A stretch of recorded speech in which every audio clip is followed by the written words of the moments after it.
back to the Seasoned Butcher. I'm Jim. Hey, real quick, we're gonna take some venison back straps. A lot of guys call these tenderloins. Technically, the loins, as you know, are on the inside. I don't care what you call them. I think that's all semantics, but we'll call them back straps. We're gonna really quickly just trim these up. We're gonna do bacon wrap today. We're gonna season them up with some steak rub. You don't have to be perfect on this step. You'll be surprised if you've ever done this that kind of cooks off. Believe it or not, contrary to people's beliefs, a little bit of this fat does not make it taste gamey. I will debate that for sure. So these are the lower end. If you can pick it up with your eye, if you've done this before, these would be what I call the lower end. I guess if you're hanging them by the hinds, up toward the neck, the top of the loin, I guess, would be the correct version. But I packaged them this way, sealed them, vacuum sealed them that way, and typically I would actually use these for frying, and it just happened to be what we pulled out. So hey, this is live, real-time reality TV, neighbors' dogs barking, cars driving by. It's a Sunday afternoon, just got done back from church, and everybody's hungry. So we're gonna whip these out. We're gonna cut them about a little over an inch thick. We're gonna eyeball it here. Boy, those look good. Again, just cut them across the loin. This is not complicated. If you like them a little thicker, you can definitely go a little thicker. Make sure you inspect your meat real quick. Makes everybody happy. What I'm gonna do with these is I'm gonna throw these on the side of the grill. Here's another little tip. If you got a piece that you don't want to stake out because you get to that end of that loin or that back strap, just season it up, throw it on the grill, smoke it, and you can use it for lunch meat the next day. Always be creative with all the different things that you can do with your harvest. So real quick, I'm just gonna pop off this silver skin. When you get to the wider part of the back strap, that silver skin, typically I would flop that over and fillet it off, but on the upper end there's not as much of the silver skin. So I'm just gonna kind of slide my knife underneath and just peel that out so I'm not wasting any of the meat. Again, traditionally, I think back, it was always comical because when we process our deer, there always seems to be a fight over what everybody calls the loin, again, the back straps. But you always want to make sure you get your cut of the back straps when you're processing as a crew. So we're going to have more than enough here to eat for the three of us that are going to be here eating lunch today. So there we go. I'm going to put these on the side, smoke those out. They'll get used for sandwich meat. And we're just going to season these up quick. We've got some ultimate steak and roast rub right here from the Seasoned Butcher. You can catch that under the ribs and seasonings on the site. So I'm just going to get real liberal with this stuff. I like more than most on my back straps. So I'm just going to be real quick here, shake this out. Add some nice flavor, press it in. Again, this is a quick meal. This is not complicated. For those of you that are the novice hunter, you've not tried this, I would say that this meal here is my family's all-time favorite. It's one of our group's favorites. We bacon wrap a lot of our wild game because, as we all know, bacon is amazing. All right, so we're just gonna kind of press that in. Real quickly, I'm gonna do these two, I wouldn't necessarily call them scrap pieces, but just extras that I'm not gonna stake out. There's so many great ideas I could show you with these two pieces, but we're gonna leave them whole and get a little smoke into them. Like I said, it'll make Make some good, if you're into wraps or sandwiches, you can put them on for your lunch meat. So really quick, I'm gonna show you this. When we're doing bacon wrap loins, I like to use the thin cut bacon. This stuff's like paper thin. I actually like a fattier bacon. Fat is flavor. And I will just take a piece. Again, the simplicity of this, wrap it around. This way is how I like to do it. Cover as much of the loin as you can. Maybe just pull that across like that. And then really quick here, try to keep the paws clean. I'm just gonna get a bunch of toothpicks out here. Guess on how many we need. And then I just stick the toothpicks through this. And what that does is that holds the bacon in place. And again, the idea here is simplicity with your wild game. So there's, you know, I guess there's 5 in that one, more than enough. We'll throw them in the bucket here. And away we go. Again, we'll stretch that piece of bacon out.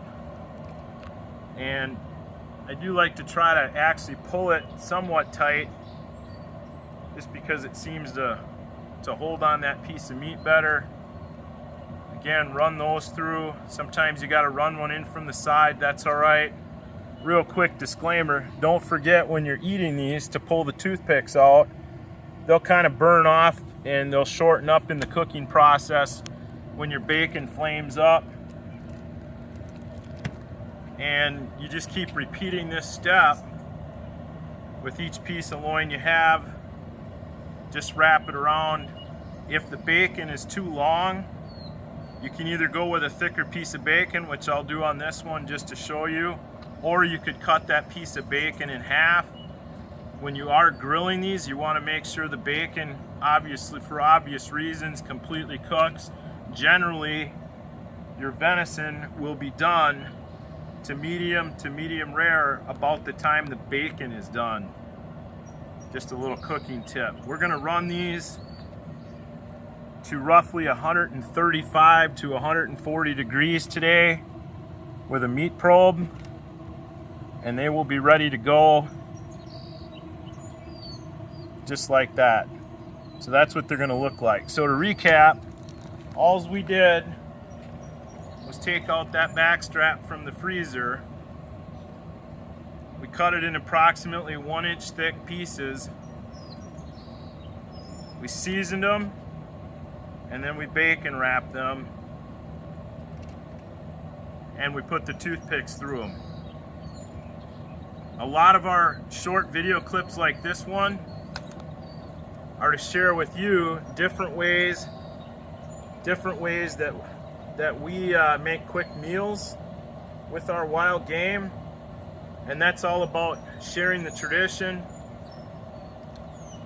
and that whole field to table concept that you hear us talk about over and over. Why do we do that so much? We do that for really the newbie, the new person. Because think about it, if you have any new hunters that you've met, or you have friends that are new, they have a deer, they kill a deer, and they may not know what to do with it. They may just take it to the butcher shop, not knowing there are so many things like this that they can do on their own, save money, and have a world-class meal like these back straps are gonna taste like. So I'm actually not going to bacon wrap these, because I'm just gonna let the smoke from my Rectech Bullseye drive into them. These will probably take a little longer. So anyways, we're just gonna walk over here.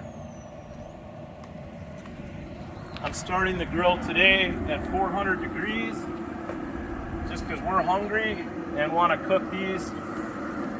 Not worried about necessarily smoking them, although the hickory pellets that I have in here today will definitely add a little smoke flavor. Just gonna spread these around the outside of the grill. The fire pot's in the middle right here. So this grill is pretty cool. I'm gonna actually just throw these in the middle, and I'm gonna fish my meat probe out of here so I don't burn my fingers. Let this cool down for a quick sec. I'm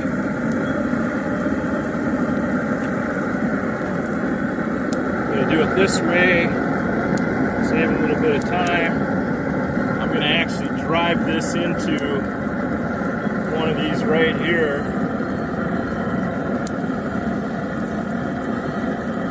It's not an exact science, but try to get an idea on the temp. We're gonna shut the lid to the grill. We're gonna check them in about 3 to 5 minutes. You know your grill, just have to do the best you can. Don't overcook them. Remember, venison goes from rare to medium to well done extremely fast. So keep an eye on the bacon. You want to make sure the bacon cooks all the way around that piece, but these will taste absolutely amazing. So that's it. It's that simple. Did it right here. Slap the table up just like any one of you can do. Pulled a pack of those back straps out of the freezer. The most inexpensive bacon your grocery store has. Do not get anything expensive. More fat, the thinner the piece, the better. It'll just make the cook process faster. So again, do something simple. Over and out. Okay, quick update. We've got some good hickory smoke. These things are starting to cook on the one side. Grab the tongs here, we're gonna check them. Oh yeah, we're just gonna leave them on that side. Close the lid. That heat will help cook that bacon on that back side. Stay tuned. All right, Meat Probe says 113. In between shots here, I did flip them over one time and back just to help cook that bacon evenly because I did shut the cover. You got to kind of play this by feel. You hear them just sizzling along here real nice. And our bacon is cooking evenly, so we're going to call that baconly today. But the goal here is to have that meat hit about 135 to 140 if you like a medium rare when that bacon is done. If you're cooking on charcoal or a propane grill, you have to micromanage these a little bit more because you are going to have grease flare-ups from the bacon, and you're going to want to flip them several times to avoid the fire that can burn your bacon up. Okay, quick update. These things are coming along great. You see those two end pieces? See that nice red tint? They're smoking, so that's awesome. But our bacon wrapped tenderloins are just about done. What we're looking for is to make sure that bacon is cooked. Our internal temps are just about to that 140 mark. We don't want to overcook these. One quick test you could do is you could pull one off, cut it with a knife, and see if you have that desired color that you want. Just give them a second for the blood to redisperse through that piece of meat. All right, we're gonna go ahead and cut through to check. I'm gonna just come in, see that color right there? So depending on how you like them, they may or may not be done. They're actually looking pretty doggone good here. Uh-oh. The taste test. What do you think? They're good? Very good. Yep, they're ready. One thing we know, Shannon does not like overcooked steak.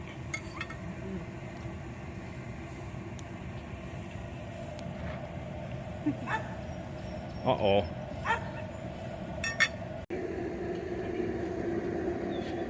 Okay, last tip. Remember, they are going to continue to cook a little bit after you put them on the plate, but that is the finished product. And again, this is the payoff for all of that hard work that starts shed hunting in the off season, to maybe picking rock in the spring, to planting those food plots, to scouting, to running cameras if you're into that sort of thing, to going out and spending your time in the field, in the woods. And here's the payoff right here. This is what it's all about.